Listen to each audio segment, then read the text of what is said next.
What's up, everybody? It's your boy Stevie the Black. That's STEV the back. The Black. I'm back, and I'm here to give you my second ever Smackdown live review. Oh man, Smackdown this week was pretty good. They stepped up their game, especially with the promos, but we'll get into that later. So let's just kick it off without wasting no more time. Smackdown kicks off with the backstage segment, basically showing us what happened last night or the previous night before with Randy Orton and Brock Lesnar, and how he hit him with the RKO out of nowhere, and it was incredible. And so, what's his name? Shane and Daniel Bryan, they say, yo man, we're gonna have some security with you, so that way you're protected and Brock can't get to you. And he's like, bro, I don't need security. I'm the Viper, okay? One RKO is enough to take down Brock Lesnar. Alright? So anyway, so I gave that, and then he walks away, and then Miz is like, yo man, I ain't got no opponent for SummerSlam. So Daniel Bryan sets up a triple threat match between Kalisto, Apollo Crews, not Creed, Daniel Bryan, because you said Creed, this ain't Rocky, bro. But it's okay, I understand, because those names are very similar. You can get them confused. And Baron Corbin. Anyway, so that's pretty much it. Then Dean, so I gave that whole segment a C because it was alright. And we got a match later on tonight. Then Dean comes out to the ring, and he says he's talking about Ziggler and his opponent in Ziggler. So Ziggler comes out and he's like, Dean, I really look up to you. We're like, and everything. And this interesting thing is, Dean was sounding kind of heelish in this promo because he was like, kind of like making fun of him and kind of pushing Ziggler down, saying, no, we're not the same. I had to scratch and I had to claw and I had to fight to become WWE champion. And it's true. It is all true. But Dolph Ziggler's beginning and Dean Ambrose's beginning are two different beginnings. Dean Ambrose has kind of been successful since he's come here. He has been United States champion, Intercontinental champion, and now WWE champion. But he came in with the Shield, so they came in on top.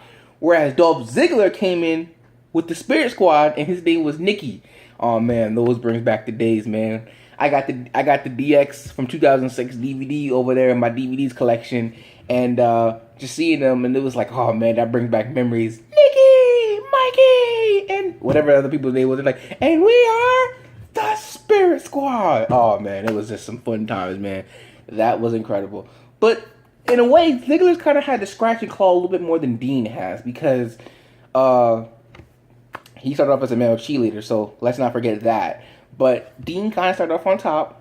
He did go down. Trust me, he did go down. But he got his way back up. Anyway, but Dean, I mean, it was a incredible promo, awesome. And, excuse me. But what was the interesting thing, what happened after the promo? Dean leaves, and then Bray Wyatt, Sister Abigail's Dolph Ziggler. And it's like, what the heck? Like, this just got interesting. Because so Wyatt challenges Ziggler, and he says, if you beat me, you'll prove that you really are the show off, that you're that good.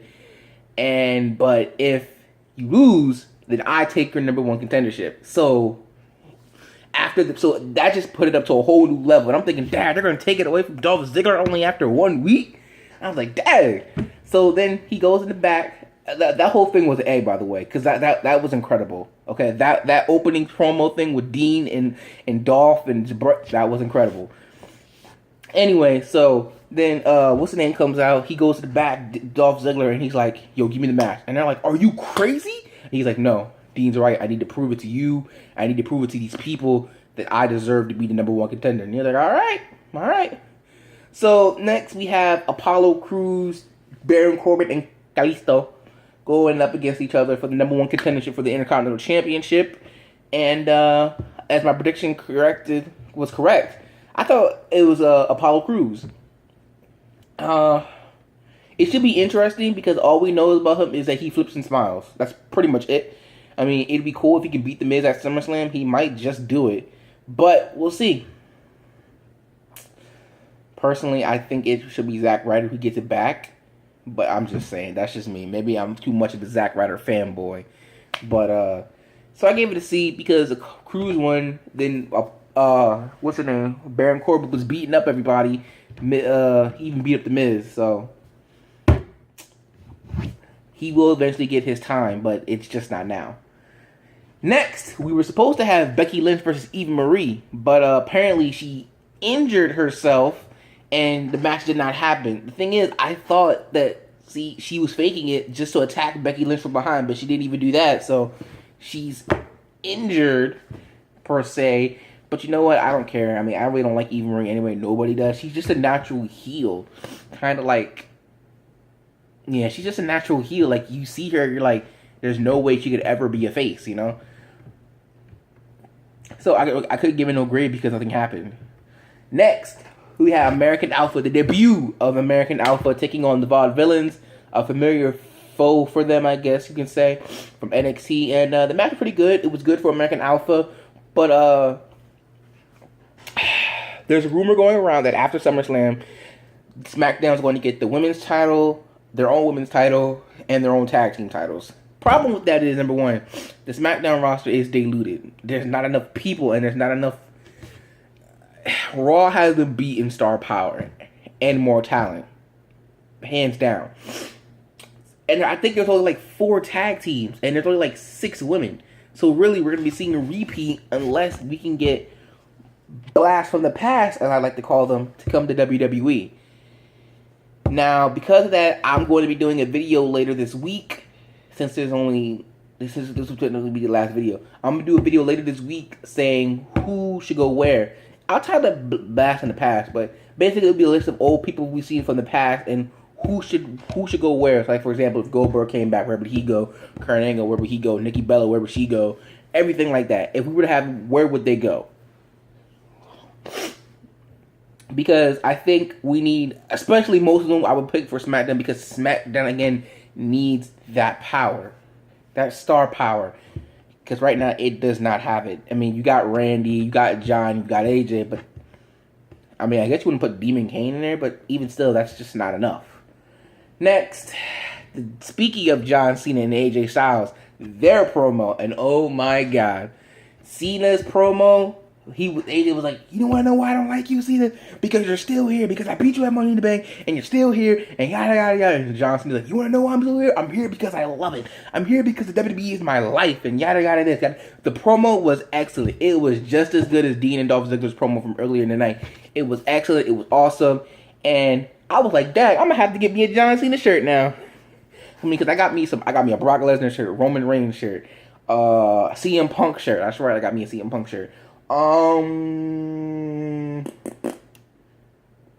think that, and 2 New Day shirts. But other than that, I mean, you know, try to expand it, because for as long as I love wrestling, I just now only started getting WWE shirts. Can you believe that? It's such a crime. But anyway, yeah, after that I saw that, I was like, man, I'm about to get me a John Cena shirt now. I was like, because that promo was awesome. It was excellent. So I gave that an A. Next, we had Orton versus Fandango, and the security was surrounding the ring. And obviously, as we all expected, Brock Lesnar showed up. See, the thing is, with Randy Orton's RKO out of nowhere, it literally was out of nowhere. You didn't expect Randy Orton to come and hit the RKO. But because it's Brock Lesnar, you knew he was going to come to SmackDown, and you knew he was going to come and F5 Randy Orton. Like, what would be the point of having all the security there if he was not there and he didn't end up showing up? Like, Randy Orton going with his match, he wins, but it's like Lesnar doesn't show up. Now, what you could have done is after the main event, you could have went to the back and you could have seen Lesnar about to hit that F5 on Randy Orton, or you could see Randy Orton laying down and Brock Lesnar look at him like this. Then that would have been like, oh snap, he's there. He was here. That would have been mysterious, I would think, because it shows Brock Lesnar. Now he can show out of nowhere, and he's a big dude, but I think that would have spoke much more volumes than him coming out to attack Randy Orton in the middle of the ring, because that was like the most obvious thing. That's just me, but I think that would have been much more better. So I gave it a C. Finally, we had Dolph Ziggler versus Bray Wyatt. The match was great. It was excellent. And my boy Dolph Ziggler ended up winning the match. But before he came out there, Daniel Bryan and Shane McMahon try to come to him and explain it one more time. And like, are you sure you want to do this? Because you're putting up your number one contendership on the line. And Daniel's like, bro, I know how you feel, man. People used to tell me the same exact thing. And Dolph's like, you guys don't believe in me either. And he's like, screw you. So we're like, what? So if Dolph Ziggler's going to go heel, I'm completely fine with that. I mean, him being a face has gotten him nowhere. I mean, trust me, we all loved it when he cashed in his Money in the Bank on Alberto Del Rio to become World Heavyweight Champion, because he definitely deserved it. But it's like, at this point, he's done everything he could do as a mid-carder, and he's a main eventer. The matches he puts on, they do steal the show. Like, no question. He doesn't get that nickname out of nowhere. He does steal the show. So, if Ziggler turning heel, I'm completely fine with it. Like I said, there was something that Kevin Nash said that he could be his Diesel because he reminds him a lot of Shawn Michaels. Hey, he's using Shawn Michaels' super kick, so of course he reminds you of Shawn Michaels.